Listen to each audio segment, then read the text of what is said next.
Hello, my dear students. How is everyone?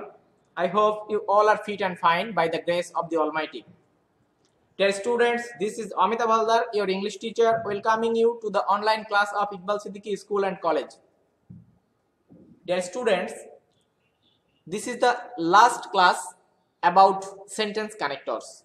Earlier, I have taken 2 classes on this topic and I discussed with you about the most important sentence connectors and their meanings as well as examples.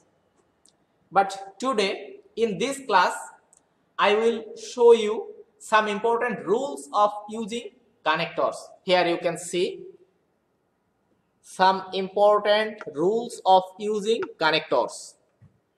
The students who have attended or who have watched my previous 2 classes, they will be betterly benefited from this class, or the students unfortunately who have missed my previous 2 classes on this topic,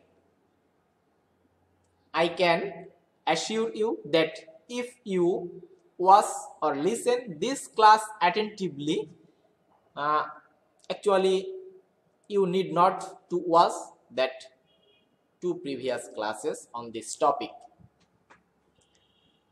So students, let's go to get about the rules of using connectors.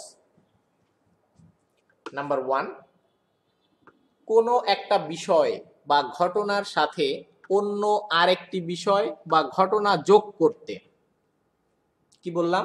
কোনো একটি বিষয় বা ঘটনার সাথে অন্য আরো একটি বিষয় বা ঘটনা যোগ করতে and then also and so এই কানেক্টরস গুলো ব্যবহৃত হয়। পরিষ্কারভাবে বোঝা যাচ্ছে যে কোনো একটা ঘটনা বা বিষয়ের সাথে অন্য আরেকটি বিষয় বা ঘটনা যোগ করতে চাইলে and then also and so এই কানেক্টরস গুলো ব্যবহৃত হয় বা আমরা ব্যবহার করতে পারি। যেমন Mashrafe Murtaza is a true patriot. This is one thing or one event. এটা একটা ঘটনা। Mashrafe Murtaza is a true patriot and so I like him. এবং আমি তাকে পছন্দ করি। দুইটা সেন্টেন্স বা দুইটা ভিন্ন বিষয়। মাশরাফি মুর্তজা একজন ট্রু প্যাট্রিয়ট, আমি তাকে পছন্দ করি। দুইটা জিনিসকে আমি লিংক আপ করার জন্য and so ব্যবহার করলাম। আবার I like hearing music and playing cricket, দুইটা ভিন্ন জিনিস। একটা হচ্ছে হিয়ারিং মিউজিক আর একটা প্লেইং ক্রিকেট। এই দুইটা জিনিসকে আমি যোগ করেছি and দিয়ে। ওকে, নাম্বার 2, একটা বিষয় বা ঘটনার বিপরীতটা বোঝালে বা বিপরীত কোনো কিছু বোঝাতে চাইলে বাট, দো, হাউএভার এবং on the contrary, on the other hand, instead এর পরে অপও থাকতে পারে, এই কানেক্টরস গুলো ব্যবহৃত হয়। মানে একটা বিষয় বা ঘটনার বিপরীতটা বোঝাতে চাইলে বা বিপরীত কোনো কিছু বোঝাতে চাইলে একটা ক্লজ লেখা হলো, এটার অপোজিট আরেকটা ক্লজ আমি একসাথে মিলিয়ে প্রেজেন্ট করতে চাই, সেসব ক্ষেত্রে আমি বাট, দো, however, on the contrary, on the other hand, instead of এই কানেক্টরস গুলো ব্যবহার করতে পারি। যেমন some boys are reading attentively, some R gossiping, তাহলে এই দুইটাকে আমি যোগ করতে চাইলে বাট ব্যবহার করব এখানে। অথবা অন দি আদার হ্যান্ড ব্যবহার করতে পারতাম, ইনস্টিড ব্যবহার করতে পারতাম, এরপরে অন দি কন্ট্রারি ব্যবহার করতে পারতাম। এটাই 3 নম্বরটা, কারণ বোঝাতে। মানে যদি আমি কোনো কারণ প্রকাশ করতে চাই, কমপ্লেক্স সেন্টেন্সে আছে এরকম যে রিজন ক্লজ আর রেজাল্ট ক্লজ, এই দুইটাকে লিংক আপ করে মূলত অ্যাজ, সিন্স, বিকজ। একটা কারণ প্রকাশক ক্লজ এবং একটা রেজাল্ট প্রকাশক ক্লজকে একসাথে করা হয় বা কানেক্ট করা হয় যে কানেক্টরস গুলো দিয়ে, সেগুলো হচ্ছে অ্যাজ, সিন্স, বিকজ। যেমন I could not come to college because I was ill, এই বিকজটা হচ্ছে এখানে কারণ বোঝাচ্ছে। প্রথমে একটা রেজাল্ট ছিল, কিন্তু I could not come to college, আমি কলেজে আসতে পারিনি, এটা ছিল একটা রেজাল্ট। এটা কারণটা কি? I was ill. Okay, next একটু দেখি। নাম্বার 4, কোনো ঘটনার ক্রম বা ধারাবাহিকতা বোঝাতে। কোনো ঘটনার ক্রম বা ধারাবাহিকতা বোঝাতে আমরা নরমালি যেটা ব্যবহার করি, যে কানেক্টরস গুলো ফার্স্টলি, সেকেন্ডলি, থার্ডলি, ফাইনালি, এই কানেক্টরস গুলো ব্যবহার করে থাকি বা ব্যবহৃত হয়। যেমন firstly you should have a dream. Secondly, you have willpower. Finally, you have to work hard to materialize your dream. এই একই এক্সাম্পলটা বা এই একই নিয়মটা আমরা পার্ট 2 ক্লাসে দেখেছিলাম। পার্ট 2 প্রথম নিয়মটা ছিল এরকম। 5 নম্বরটা মূল বিষয় বা মূল ঘটনার সাথে আরো অতিরিক্ত কিছু যোগ করতে, মানে মূল যে ঘটনাটা বা মূল বিষয় একটা, এটার সাথে আরো অতিরিক্ত কিছু যোগ করতে আমরা besides, moreover, furthermore, in addition এই কানেক্টরস গুলো ব্যবহার করি। আমরা ওই যে এন্ড এর নিয়মটা বলেছিলাম, এন্ড অলসো, অনেকটা ওরকমই। তবে এখানে বলা হচ্ছে যে মূল বা বেসিক একটা বিষয় বা ঘটনা, তার সাথে আমি আরো অতিরিক্ত কিছু যোগ করতে চাই, সেসব ক্ষেত্রে আমি besides, moreover, furthermore, in addition এই কানেক্টরস গুলো ব্যবহার করতে পারি।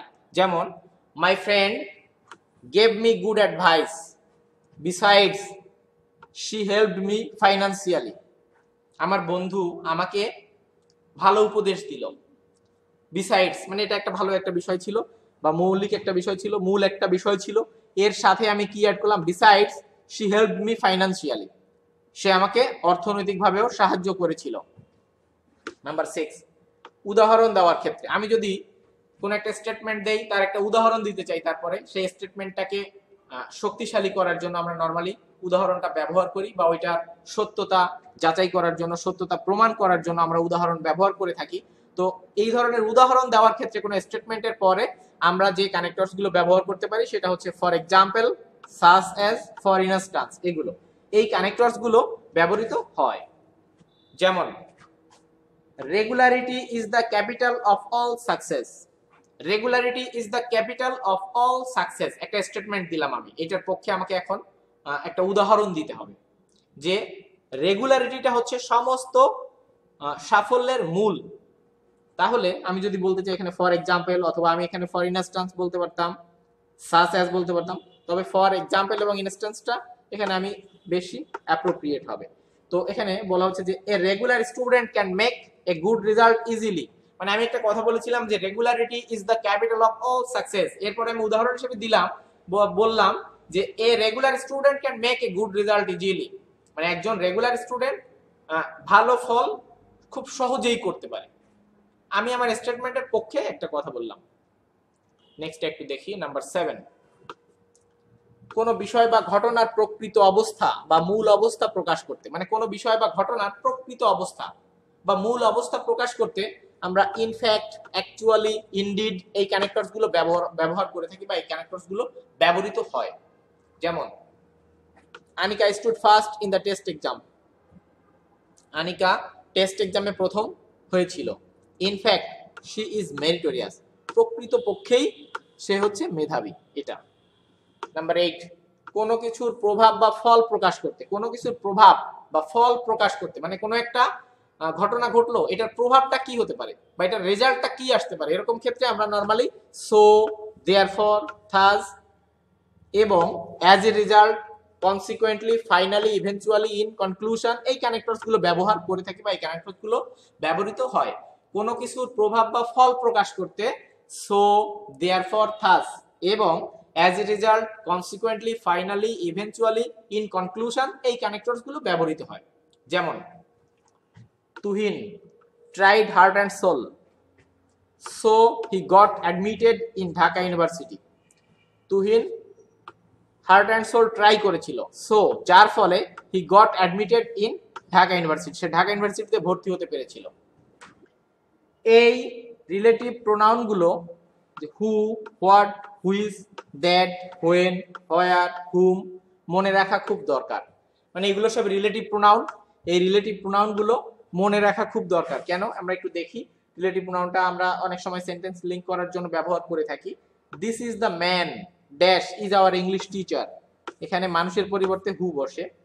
I know the man and I also know dash he lives in, এটা জায়গা বোঝাচ্ছে। মানে সাধারণত এই রিলেটিভ প্রোনাউন গুলো হুটা মানুষের পরিবর্তে বসে থাকে বা ব্যক্তিবাচক রিলেটিভ প্রোনাউন বলা হয়। হোয়াট, হুইজ, দ্যাট এগুলোকে বলা হয় বস্তুবাচক রিলেটিভ প্রোনাউন, কোনো বস্তু বা জিনিসের পরিবর্তে এই রিলেটিভ প্রোনাউন গুলো আমরা ব্যবহার করি। হোয়েনটা মূলত আমরা সময়ের পরিবর্তে ব্যবহার করি এবং হোয়ারটা কোনো জায়গার পরিবর্তে ব্যবহার করি। হুমটা এটা মানুষের পরিবর্তে ব্যবহার করা হয়।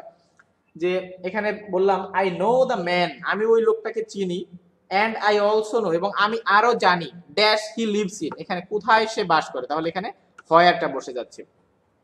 ডিয়ার স্টুডেন্টস, এই তিনটা স্লাইডের মাধ্যমে আমরা মূলত মোট 9টা কানেক্টরস ব্যবহার করার নিয়ম জানলাম, এবং এই 9টা নিয়মের মধ্যে অনেকগুলো কানেক্টরস এখানে আমি অবলিক দিয়ে দিয়ে তোমাদেরকে দেখালাম। এই অবলিক দিয়ে দিয়ে দেখালাম এই কারণে যে আমি যদি এই একটা ব্যবহার করি অন্যটাও ব্যবহার করতে পারি, মানে এই অবলিকটা কি প্রকাশ করে, মানে এইগুলো এই একই ক্ষেত্রে বা একই নিয়মের ক্ষেত্রে প্রযোজ্য। তার মানে ইন্ডিভিজুয়ালি যদি চিন্তা করি অনেকগুলো কানেক্টর সম্পর্কে আমরা জানলাম, বা এটার ব্যবহার কোথায় কিভাবে ব্যবহৃত হবে এইসব সম্পর্কে আমরা ধারণা অর্জন করতে পারলাম। আমি আশা করছি যে তোমরা ক্লাসটা বুঝতে পেরেছো। দেখা হবে পরবর্তী কোনো ক্লাসে অন্য সময়। তো সেই পর্যন্ত সবাই সতর্ক থাকো, ভালো থাকো, বাই বাই।